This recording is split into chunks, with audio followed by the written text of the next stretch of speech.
Now for our What in the World segment. What got my attention this week was a fatwa issued by this man, Muhammad Tahir ul-Qadri.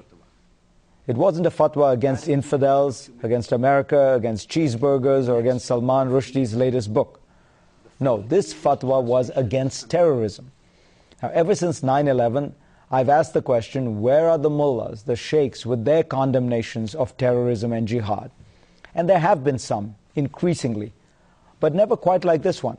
First off, this one weighs in at a hefty 600 pages. And while past fatwas might have hemmed and hawed about whether or not the Quran condoned terror or particular kinds of violence, this one is definitive.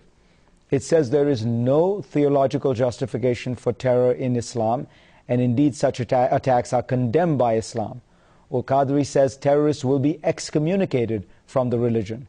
And maybe most powerfully, he says committing a terrorist attack will land the perpetrator in hell. So much for the promise of 72 virgins waiting around in heaven.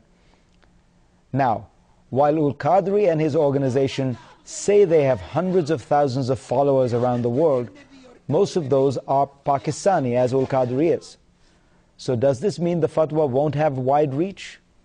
It's difficult to tell. He is part of a larger war that is being waged and won within Islamic circles, and Pakistan is now a very important place where jihad and jihadis are operating.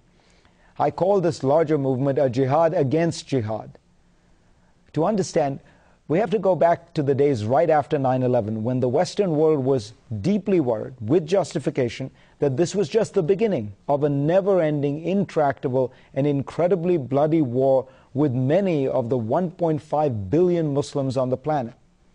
But that never happened.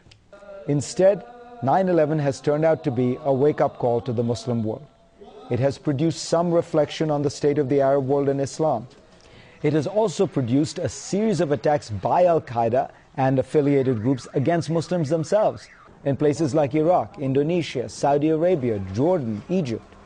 And these attacks force the leaders in those countries and many others to fight jihadis and to stand up for their brand of moderate Islam. That has all added up to a backlash against terror in much of the Muslim world, and the polls bear this out and elections bear this out. It is not enough. There are still many deep problems within the world of Islam, and more needs to happen. But let's recognize that we have seen some good news here as well.